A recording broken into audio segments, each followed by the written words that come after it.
भव्य कार्यक्रम का नाम रखा गया है एक वर्ष परिणाम उत्कर्ष और इसी कार्यक्रम में भाग लेने के लिए प्रधानमंत्री नरेंद्र मोदी आज जयपुर जाने वाले हैं। कई हजार करोड़ की परियोजनाओं का शिलान्यास और उद्घाटन भी करने वाले हैं। एक रिपोर्ट आपको दिखाते हैं।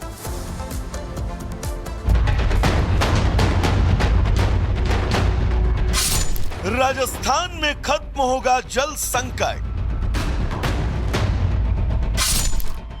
मरुभूमि पर होगी योजनाओं की बौछार। डबल इंजन सरकार से संदेश, विकास ही पीएम का अंतिम उद्देश्य। राजस्थान के लिए आज का दिन ऐतिहासिक होने वाला है। राजस्थान के 21 जिलों में दशकों से बने हुए जल संकट को खत्म करने के लिए प्रधानमंत्री मोदी आज जयपुर आने वाले हैं। चूंकि यह समारोह भजनलाल सरकार के 1 साल पूरे होने के उपलक्ष्य में आयोजित हो रहा है, यही वजह है कि सीएम खुद पूरे कार्यक्रम पर बारीकी से नजर बनाए हुए हैं और खुद दादिया जाकर व्यवस्थाओं का जायजा ले चुके हैं।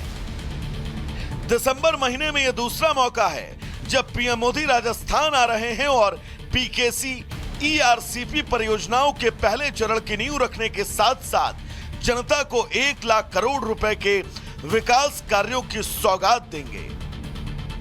पीकेसी ईआरसीपी परियोजनाओं के तहत 11 नदियों को जोड़ा जाएगा। नौनेरा बैराज से पानी गलवा बांध तक लाया जाएगा। यहां 2 हिस्सों में ईसरदा बांध और बीसलपुर बांध तक पानी पहुंचेगा। नौनेरा से चंबल नदी पर जल सेतु बनाकर पानी मेज नदी तक आएगा। यहां से पंपिंग कर पहले बने गलवा बांध तक जाएगा। गलवा से 31 किलोमीटर दूर इसरदा तक पानी पहुंचेगा। प्रधानमंत्री मोदी 2 बैराज का शिलान्यास भी करेंगे। कूल नदी पर रामगढ़ बैराज और पार्वती नदी पर महलपुर बैराज का निर्माण होगा। इस परियोजना के तहत प्रमुख रूप से चंबल और उसके सहायक नदियां पार्वती, काली सिंधी, कूनो, बनास, बाणगंगा, रूपरेल, गंभीरी और मेज को जोड़ने का काम होगा।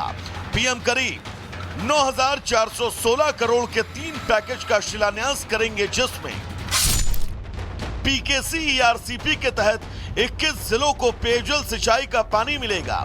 प्रोजेक्ट के पहले पैकेज की लागत करीब 2,395 करोड़ है।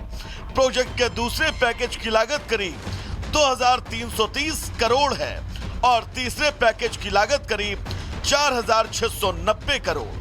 पहले पैकेज में कूल नदी पर रामगढ़ बैराज और पार्वती नदी पर महलपुर बैराज बनेगा।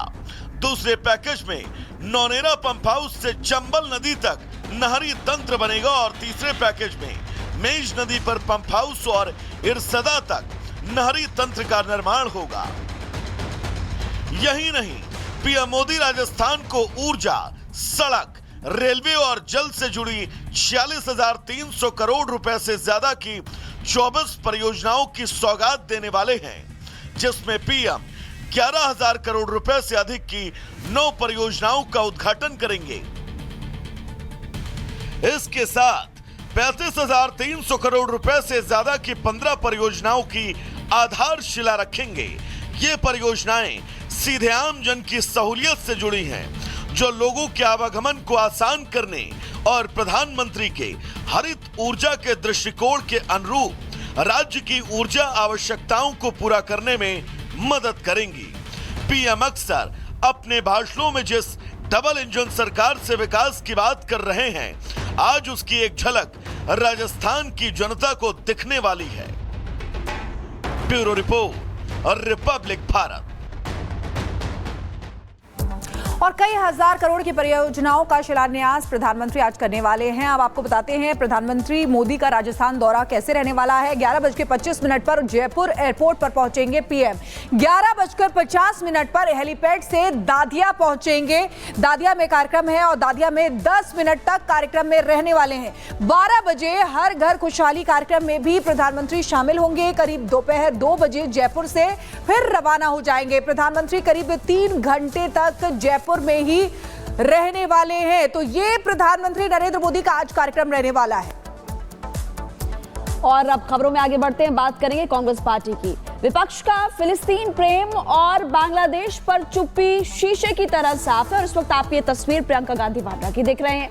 वो नई संसद फिलिस्तीन का बैग लेकर पहुंची, इसमें फिलिस्तीन लिखा हुआ था और इसके साथ साथ कुछ इमोजीज आपको नजर आ रहे हैं, जैसे वाटरमेलन इमोजी का अगर आप देखेंगे तो फिलिस्तीन के झंडे को दर्शाता है और भी बहुत कुछ दर्शाता है फिलिस्तीन से जुड़ा हुआ। तमाम सवाल खड़े होते हैं प्रियंका गांधी वाड्रा पर भी, कांग्रेस पार्टी पर भी, कि क्या अपनी वोट बैंक की राजनीति के लिए वो ये सब कर रही है।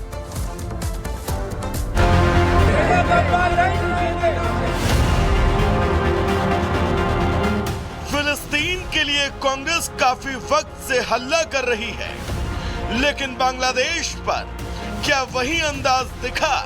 ये सवाल सियासी गलियारों में गूंज उठे हैं, जिसके बाद कांग्रेस की नई नवेली सांसद प्रियंका गांधी संसद में पैलेस्टाइन लिखा बैग लेकर पहुंच गई, जिसे वो गर्व के साथ लेकर चलती रहीं। लेकिन बांग्लादेशी अल्पसंख्यकों के लिए जब कांग्रेस ने प्रदर्शन किया तो वो बस खड़ी रही। क्या कांग्रेस ने तय कर लिया है कि मुस्लिम वोट बैंक के लिए फिलिस्तीन का मुद्दा जिंदा रखना होगा? लेकिन तभी बात बांग्लादेश की होने लगती है तो वो चुपके चुपके ही सही सरकार को घेर कर रस्म अदायगी कर देते हैं। इससे बीजेपी भड़क गई। बीजेपी नेता राधिका खेड़ा ने कहा कि ये वही कांग्रेस है जो बांग्लादेशी मुसलमानों को वोट बैंक बनाती है और हिंदुओं को शरणार्थी बना देती है। बीजेपी ने प्रियंका के बैग को हिंदू विरोधी एजेंडा लटकाने का प्रतीक बताया। ये ओवैसुद्दीन ओवैसी की बहन आ गई एक, मुझे लगता है। कोई फिलिस्तीन जिंदाबाद के नारे लगाता है और कोई फिलिस्तीन के समर्थन में बैग लेके आता है।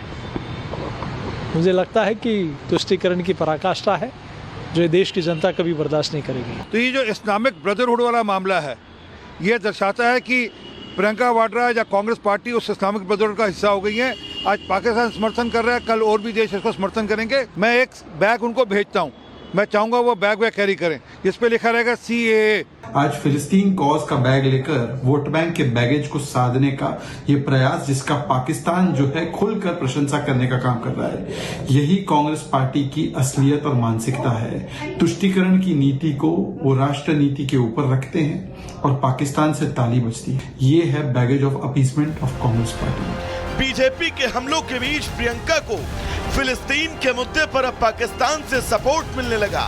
इमरान खान की पार्टी PTI के नेता फवाद चौधरी ने फिलिस्तीन लिखा बैग संसद में लाने पर प्रियंका की तारीफ की और पाकिस्तानी नेताओं के लिए कहा कि यहाँ किसी ने ऐसी हिम्मत नहीं दिखाई। ये सब होने के बाद प्रियंका फिलिस्तीन के मुद्दे पर बैकफुट पर आ गई, क्योंकि जब मीडिया ने प्रियंका से फिलिस्तीन लिखे बैग पर सवाल पूछा तो वो बांग्लादेशी हिंदुओं की बात करने लगी। जो अत्याचार हो रहा है माइनॉरिटीज पे, जो बांग्लादेश के हिंदू हैं, बांग्लादेश के ईसाई हैं, उसके बारे में कुछ करें, बात करें बांग्लादेश की सरकार के साथ, अत्याचार बंद कराएं और ये चीजें न। मुस्लिम वोट बैंक प्रियंका के लिए वायनाड में जरूरी है तो देश भर में कांग्रेस के लिए क्या? इसीलिए वो बांग्लादेशी हिंदुओं पर जोर शोर से बात करने की बजाय